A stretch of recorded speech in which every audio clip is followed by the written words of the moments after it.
One claims it's the company's only chance for survival. Atari has filed for Chapter 11 bankruptcy protection. The 31-year-old AWA presents the difference. Kodak is filing for Chapter 11 bankruptcy protection.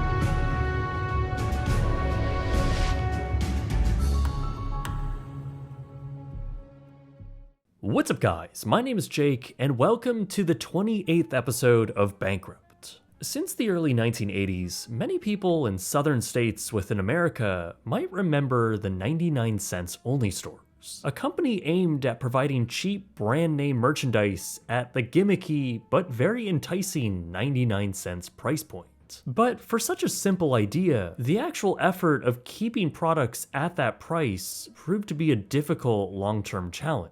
And over the years, the company battled its product strategy as well as corporate takeovers. Today, we're going to look into this once very promising variety store chain and cover its rise and tumultuous fall. This is 99 cents only stores. This episode of Bankrupt is sponsored by Incogni. Use code BRIGHTSUN at the link below to get an exclusive 60% off a one-year plan.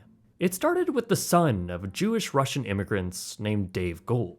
With an entrepreneurial spirit and following his move to California, Gold would inherit his family's liquor store after his father, who ran it, suffered a heart attack. The small store was located in Grand Central Market in downtown Los Angeles. It was the 1950s, and for years, the stand operated with fine enough success. But then Dave started trialing a new sales concept, putting items for sale at a deeply discounted rate with a particular magic number. 99 cents. By doing so, product flew off the shelves, and he soon discovered that even being a few cents off in either direction, well, his products just wouldn't sell as well. Merchandise that was priced at $1.10 or even 98 cents never sold like the 99 cents products did. It's a weird psychological thing that just draws in consumers. Dave found this to be so successful that he made this a key selling point of his shop. This sales gimmick wasn't exclusive though, as other small stores and even chains began adopting this ultra low-cost model, notably Dollar General, which was breeding even more competition. But Gold was seeing his own localized success at the liquor store, and by the early 1980s, he was ready to expand and centralize this low-cost concept into its own brand.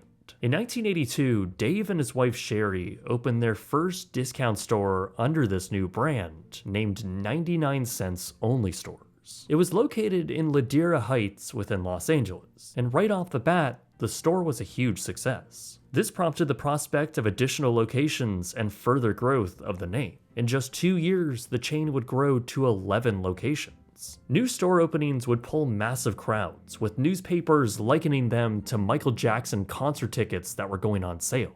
The openings would give away big-ticket products like TVs and tools, all priced at 99 cents, and were treated like special prizes to build up hype. With a lot of success thus far, Dave Gold wanted to bring the company to new heights, particularly bringing it to the stock market. Ideally, as Dave insisted, it would have an opening share price that ended with 99 cents. Following their IPO in 1996, the stock was a massive hit with Wall Street, riding the wave of a discount store stock boom. In just a year, by 1997, 99 cents' stock was up over 117% since their IPO. Investors were particularly interested in their aspirations of future out-of-state expansion, as well as their tremendous profit margins of around 35%. As the 20th century came to a close, the company had expanded to over 70 locations. The growth of the company, as well as all the attention they received on Wall Street, all came down to their great market position within the economic times of the era. The 80s and 90s were a time of inflation and wage stagnation. In larger cities like Los Angeles, there was a real market for consumers seeking out the very best deals they could find. That was especially true in lower-income, blue-collar neighborhoods, which 99 cents only stores first opened up in. But they also found success in other middle-class and even higher-end areas, all with people trying to find a good deal. With that level of interest and their high profit margins, well, it was all a recipe for success. But the Golds also had a unique take on the format. Dave, from the very start, was very good at finding wholesale deals with products to sell in his stores. He made it a priority to find brand name products that people would actually recognize. Because many of these items were sold to them cheaply from the manufacturers, they were often unwanted or at the end of their season, to which 99 cents would snag up and sell in their stores, oftentimes having a revolving door of merchandise. 99 cents only stores were also on average around 16,000 square feet, more than double the average Dollar General, meaning they had even more room to sell more products, as well as expand into new departments like produce. All of this was packaged within clean and well-kept buildings, with management that cultivated a positive work environment and a friendly corporate culture. By the early 2000s, the brand continued to enjoy its rising sales, now posting $500 million in revenue. The company continued to expand, now breaking into other states, ultimately building out over 223 stores across California, Arizona, Texas, and Nevada. It was incredible growth, but not as incredible as their competition. Dollar General, for example, expanded with another 3,600 locations during the same period of time, a truly enormous rise. This was also while another low-cost variety store, Dollar Tree, was also on the rise, now expanding to 3,000 locations themselves. While all of this competition was inflating, the cost of goods was also doing the same. Manufacturing costs were climbing, so were operational expenses as well as inflation. As a result, 99 cents' stock took a hit, with negative headlines of executives leaving. Wall Street's perception of the company was now shifting. As the company crossed the $1 billion mark in 2007, their actual operating income had continuously declined. All of these expenses damaged their bottom line, and eventually, the company decided to increase their prices for the first time. The chain would close a few underperforming stores in Texas, while additional locations were opened in Florida. Growth for the company had slowed, while the dollar store juggernauts continued to expand.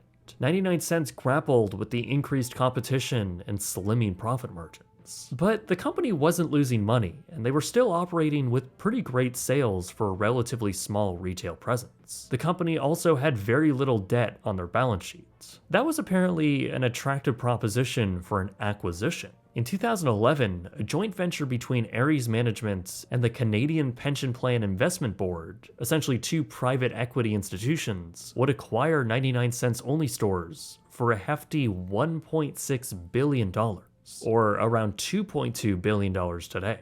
This was done as a leveraged buyout, and both companies would take out debt to see the acquisition through. Though, of course, in true private equity takeover style, they would pass the debt over to the company that they're taking over. Regardless, this was a big deal for the company and for Gold, who built the corporation from almost nothing just a few decades prior. Gold had long relinquished his CEO position to others in the company, but still sat on the board as the chairman. The sale was more or less a closing chapter for the family, as Dave would step down in early 2013 and sadly pass away a few months later in April. The company was now without its original founder, and the new private equity owners did what they do best and began to lay people off. The new owners did set out for more expansion though, with hopes to build the brand and compete with the giants of the market. In just a few years, they expanded their presence by another 100 locations by 2015. Sales had followed suit to over $1.8 billion, and while net income was positive that year, it had trailed a string of losses in the years prior. The company reported a slew of ongoing challenges, including a saturated market, difficulties in inventory management, inventory loss, including theft and spoilage, as well as many others. In their 2017 annual report, the last time they would publicly share financial data, they stated that, quote, "There can be no assurance that we will be able to successfully anticipate changing consumer preferences, product trends, store inventory needs, or economic conditions, and as a result, we may not successfully manage inventory levels to meet our future order requirements." Despite the company bringing in an all-time high sales figure of over $2 billion, they still lost over $118 million by year's end. Credit agencies were starting to sound the alarms as the company, losing money and seemingly hope, was still saddled with nearly $1 billion of debt from their prior leveraged buyout. They did try some restructuring and shifted around assets, selling off additional shares to pay off that debt, but it just wasn't working. Meanwhile, shoppers began to notice a distinct change in the products being carried at their locations, or more importantly, the price of those products. Seemingly antithetical to the brand name of 99 cents only, shoppers began to become annoyed by the slowly increasing number of products that cost more than just $1. In fact, you can find items ranging from $1.99, $2.99, $4.99, and even $15.99. This is, again, at a store called 99 cents only. Consumers were also starting to notice a drop in the quality of their stores and how they were kept, noting a dirty and disheveled environment in some cases, a far cry from the high standards and care that management used to hold over the brand.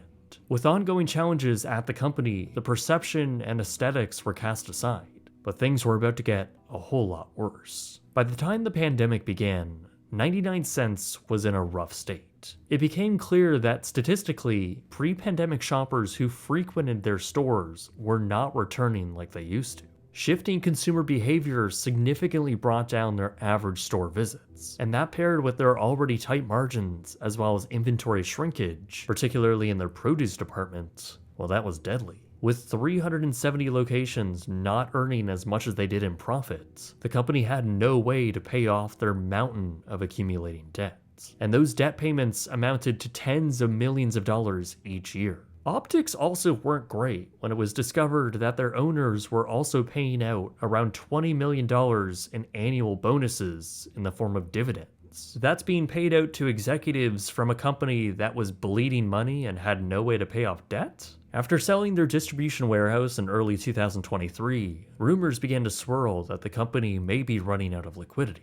To validate those rumors, on April 8th, 2024, 99 cents only stores announced they had voluntarily filed for Chapter 11 bankruptcy, uniquely with the intentions to wind down operations as a whole and close all 371 stores. This was a pretty surprising announcement, not a restructuring or a plea for help, but a full ceasing of operations right from the start. Their CEO called the liquidation a, quote, extremely difficult decision and is not the outcome we had expected or hoped to achieve. So, to the dismay of many who still shop there, all of the locations began their liquidation sales. Stores across the country then began to liquidate and shut down permanently. This was while other chains like Ollie's Bargain Outlet and Dollar Tree scooped up around half of the leases for the closing locations. The others would either have their landlords find new tenants or simply just sit abandoned. I actually visited one of those abandoned locations in Las Vegas a few months after it had closed. With all of the branding still in place, the building remarkably sat vacant and covered in graffiti. Inside, the distinctive white and blue tiling remains in place, covered in dirt, while the bold lettering in the back provides hints as to the layout of the now empty space. Overall, it's a very lonely and sad building, very emblematic of its tumultuous final decade. In the end, the story of 99 cents only stores is sad, but also an interesting one, especially its death. It almost seems backwards how a discount retailer aimed at providing services to a budget-conscious consumer, a market even more prevalent in today's economic landscape, could fail. But unlike the growth periods of the 80s and 90s, when budget variety stores were on the rise, 99 cents only stores had a gauntlet of burdens all working vigorously against them. They had enormous, brutal competition, a disastrous pandemic period, higher operating expenses, stocking challenges, a brand which doesn't even reflect the price of their products anymore, and corporate oversight that just wasn't as engaged as their original founder, Dave Gold. Gold was notably very risk-averse when it came to debt, and he kept very little against the company during his run. So there's a good chance they could have weathered the storm if it weren't for the over $1 billion of debt that the private equity firms saddled the company with. If they continued on as a medium-sized corporation with a little debt to their name, the brand likely would have survived much longer. Survived as a much healthier company, I might add. Now that brand has disappeared though, only leaving behind a trail of abandoned stores. At the end of the day, it is pretty ironic that a company selling items at 99 cents had over $1 billion in liabilities dragging them down. So these videos take a lot of time to research, and especially with these medium-sized company stories like this one, I'm often browsing for hours around the internet. By doing so, or even just by going about my daily internet habits, I'm putting my privacy at risk. Our data is always being collected in the background while being online, and from there, it's sold through data brokers. Oftentimes, that leads to spam phone calls and, of course, spam emails. Because of all that research that I do, I've been heavily exposed to this type of data collection. But that's all changed for me as I've been using this video sponsor, Incogni. Incogni simplifies the process of submitting requests to have your personal data removed, something that can be incredibly daunting and tedious. All you need to do is sign up, grant them access to remove your data on behalf of you, and simply just watch the process. Since I signed up with them a few months ago, they've suppressed over 77 data broker sites, saving me a staggering 57 hours of time if I were to do it all myself. Overall, I now have some more peace of mind that Incogni is taking care of submitting requests to malicious data brokers who are just banking on you not doing anything about it. So it is a great service that makes personal data management incredibly simple. Plus, it's very affordable, which makes the deal so much sweeter. That's especially true when you use my link, incogni.com/brightsun at the link below, and use my code BRIGHTSUN, which will get you an exclusive 60% off a 1-year plan. Anyway guys, my name is Jake, and thank you very much for watching.